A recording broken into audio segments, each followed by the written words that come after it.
Welcome, everybody, to Midday Magazine for this Tuesday, October 8th, 2024. I have your host, James J. Malouf here, and we're welcoming into the studio David Farmbrough, and it's Realty Radio. David, how are you? I am very well, thank you. Good to be here, James. It's great to have you with us, and to the audience that are used to us talking real estate a little bit in another named segment. This is a new branded version of this segment. Great name, by the way. Nicely done by you.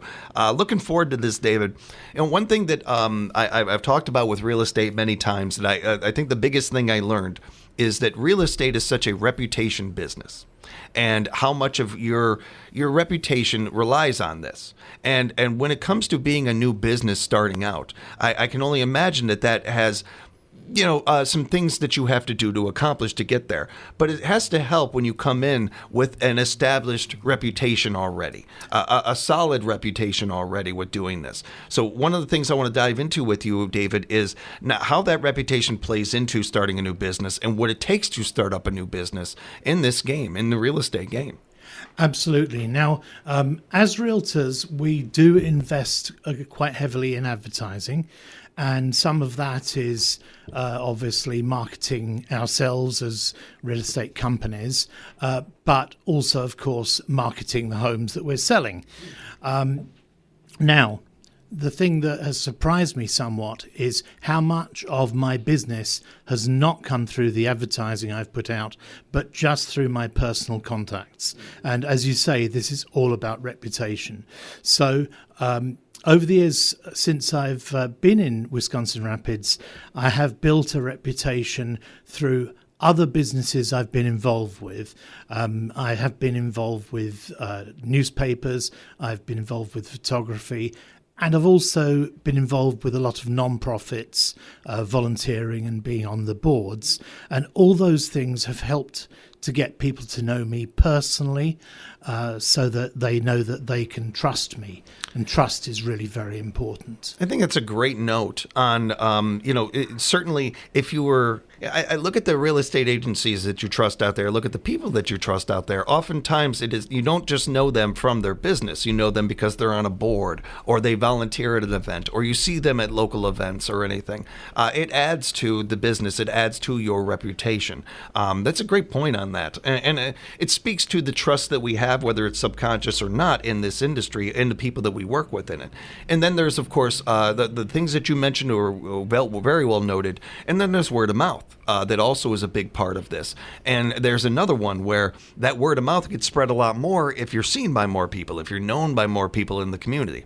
You come into this, as I mentioned, with not only that wonderful accent, but more importantly, a reputation that the community knows. The community has seen you, trusted you for many years. They have. So going into this, I think as somebody from the outside, I would think, well, this seems like a no-brainer to do this. Of course, you would start your own kind of, but this took some heart, took some thought and everything to do this, and it certainly took a lot of steps. Yeah, that's absolutely right. Now, when you're a realtor, in almost all cases, you are working as a contractor with a brokerage. So having my own business is not something I'm new to.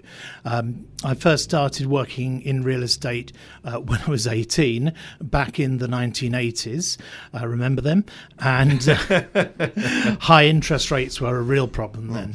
And hairspray. Yes, absolutely. Yes, both yes. of them. Yeah, and hairspray used to trouble me a little more then than it does now. But in the 1980s, I started working in real estate in the UK. I was working more on the legal side, but actually, a lot of what I was doing then is very similar to what I'm doing now as a realtor. And I worked in that industry for 23 years and built up a good reputation. As you say, it's a reputation business. And then when I came to Rapids, I wanted to try other things. So I worked, as I said, in newspapers, photography. I did a little bit of radio as well. But then I went back into real estate in 2018. I realized that this was something that I really wanted to do. And I worked as a contractor. Mm-hmm. So I worked as a contractor, and I always thought I'd love to have my own brokerage, but I knew I needed the experience. And so I worked with 2 real estate brokerages. And then after that, I thought, yes, I'm ready. Now I can do this on my own. And now that you're at this stage, what were the steps that you had to do to kind of establish Rapids Homes, which is the name of David's new company, not a new company, but your outfit here, Rapids Homes? Yes, there are a lot of steps involved. I did actually engage a business consultant and also put together a business plan. There's a lot of planning. It's taken months to get everything ready. I also consulted with some other realtors in the area who had set up independent brokerages because I thought it was good to benefit from their experience. And thankfully, all the realtors in the area have been really friendly and supportive. This is not a business where we're sniping at each other. So that was a big help. I did have to set up an LLC. With that go things like getting your EIN from the IRS. You also have to set up a business bank account. You have to get insurance. This is most important to protect myself and my clients. You need to get errors and omissions insurance. There are a lot of mortgage lenders who won't work with me unless I've got that.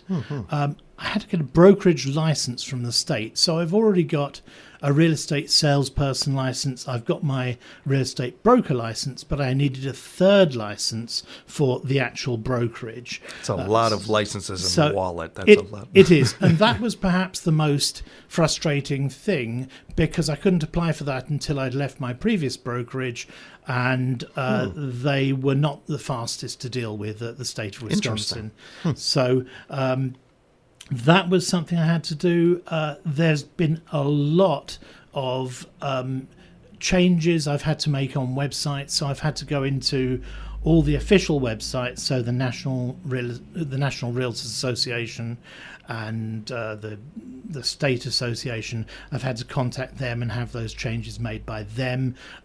Things like Zillow, Realtor.com, even the Chamber website, everywhere I've had to go in and make the changes because I don't want anybody, even someone who's going to look on Yelp, yes, people do still use that, to find details of me at an old brokerage. I want them to know about Rapids Homes.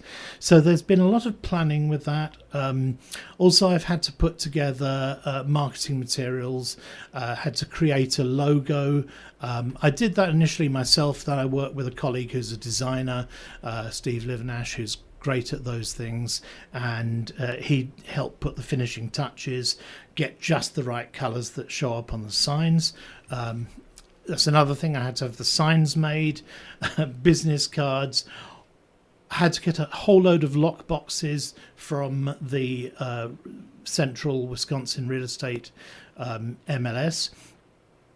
So I've got the special digital lock boxes, which can only be accessed by members or affiliates of the local MLS, and that's just for security, so we can track people going in and out of the homes that we're selling.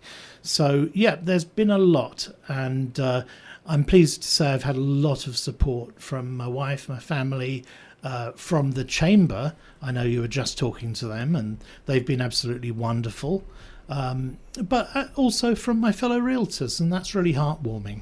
I want to come back to that when we have a chance, David. But I do want to hit on something that you've kind of brought up, and you brought up before, and we've talked about before. When it comes to this industry, you mentioned previous jobs, other things that you did, and I know that a lot of those you enjoyed. I know that you're very good at them as well. But it's not surprising for those of us, and I think we know each other fairly well, that the people that know you to know that you would go to this industry, that this is where you would end up, if you will, because while this is such a good business and it's a good industry to be a part of, you can make a good living at, it's also an opportunity to really help people, to really be there for people. It's interesting you mentioned the Chamber. Promise and I were talking a little bit about this when it comes to you, when it comes to real estate. And I actually, the last time I saw my daughter, we were talking and you came up. Because my oldest daughter, Bria, does services, does wedding services. She, yes. Marries people and everything.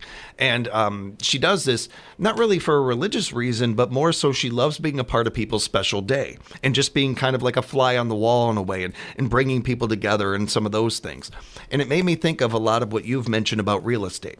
And the idea of the person finding the right home and helping people make this purchase and helping people have something that so many of us look forward to. And it's oftentimes the biggest purchase any of us will ever make. And helping people find that right fit and getting them in the good place with that. Yes, that's absolutely right. And for me, I had realised that I did a bit of calculation and worked out that with everyone I helped when I was in real estate in the UK and everybody I've worked with since 2018, I have probably helped about 6,000 people buy or sell homes, which is astonishing when you think about it.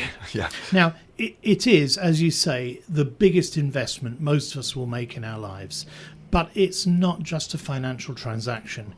Yes, I want to make sure that people they get good value for money and that their investment is protected.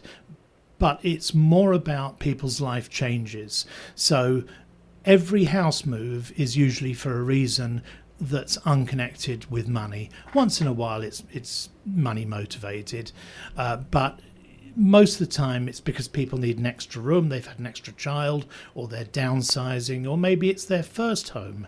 And all these life changes can be stressful, but if you have someone who really cares holding your hand and giving you the best advice, it can reduce that stress.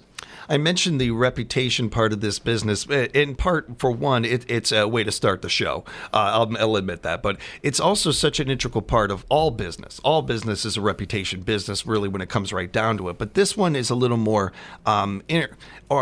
intimate in many ways because of the personalism of it, because of how important a home is to a person. So it becomes even more meaningful to trust your realtor, to be able to go to somebody that you know knows the area and trust the area and has an understanding of that. And when it comes to that, that's information. And while one person's going to know something, another person might know a little bit more than another. So you mentioned earlier about getting support from the other realtors in this area and everything, and the sharing of information. And that only makes our area that much stronger. It doesn't hurt anybody's business. It only brings people up. A rising tide raises all boats. We've learned this from our nonprofits in this area. When I was a kid and I first moved here, we would see a lot of crabs in a barrel kind of thing with a lot of our nonprofits and a lot of our businesses. Over the years, that really grew and changed to where, okay, we're going to cover this, you guys cover that. Or, oh, we're covering something similar, let's work together. And it's not surprising that a pandemic happens, and this area survives that a lot better than others. We are stronger together. And it's not just nonprofits, it's all of our businesses. And to hear an industry that I think to a lot of us that are on the outside looking in, well, that's probably pretty competitive. To hear the sharing of that, to hear the camaraderie of that, only strengthens our community. It doesn't hurt anybody, it only strengthens us. I appreciate you sharing that. Yes, it is competitive, and the competitive edge isn't taken off by the fact that we are professional colleagues who support one another. The competitive nature of it is actually better for us and it's better for the consumer because it means that we always try and do better. And, you know, sometimes one realtor might see something that another realtor's doing and think, hey, I can do that. I can give a better service. So it's better for everyone if we do that. The other aspect to it is that when you're in a real estate sales situation, you often have a buyer's realtor and a seller's realtor, and we have to work together all the time. And what makes it easier to work together is that we do have a reputation. We have reputation, you know, around here. My realtor colleagues have a reputation for being friendly and professional, and I think those two things combined make for a good experience. With Rapids Homes, David, what are you hoping to kind of bring to the community and do with this great new outfit that you've started, this great business? Well, it's in the name, really. Rapids Homes is my focus. So it is based in Wisconsin Rapids, and this is the primary community that I'm servicing, although I do also do a number of sales in the local municipalities. So I usually sell a house or two in Marshfield a year, in Stevens Point and in the town of Rome, and also the smaller communities closer to here like Vesper, Biran, Pittsville and Port Edwards. So Rapids is the focus of it, and homes is also the focus. So it's primarily residential, but I can do commercial as well. So that's not excluded. That was something I had to deal with when I took out my insurance. I had to make sure I was covered to do commercial property sales as well and rentals. So Rapids Homes is exactly what it says. It's homes in Wisconsin Rapids. So my concentration is in this area.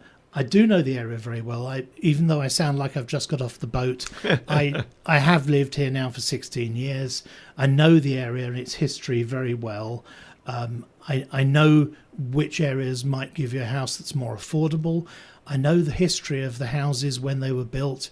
You know, if someone shows me a house, I can say, yep, that was a mill house built in the 1940s.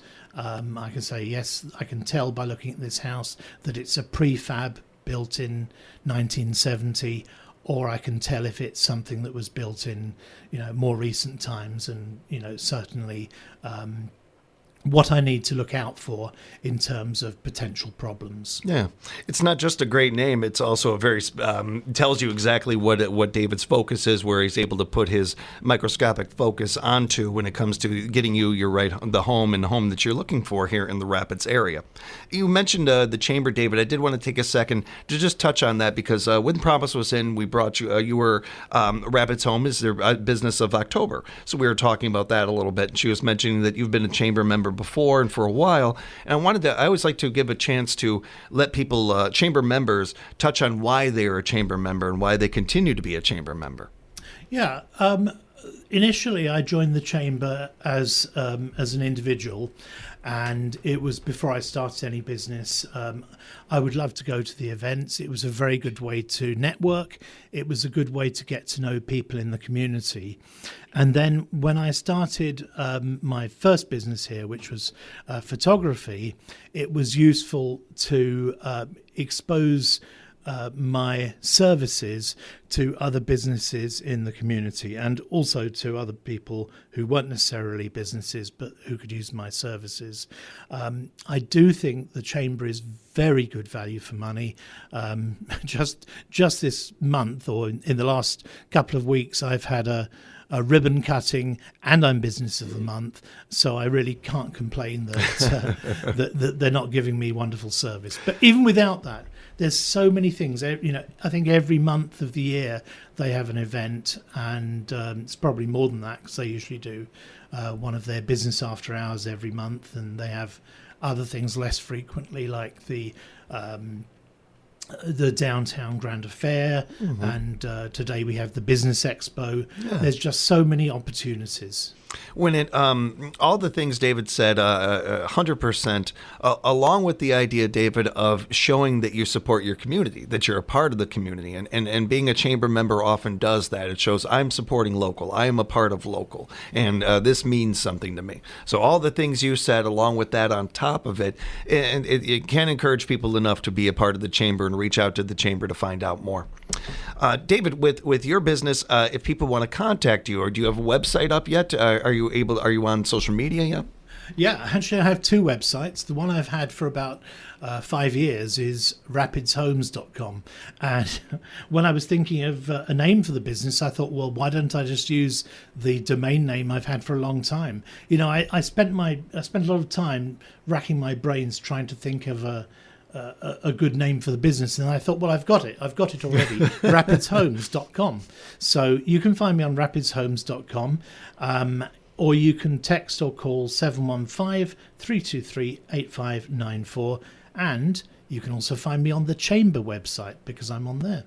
And be sure to, when you find these things, bookmark them, share them on your social media. You just never know who might see them that wouldn't otherwise. Buy local, support local, everybody. And David's going to be joining us once a month going forward here, at least for a little while here and everything. We're looking forward to that.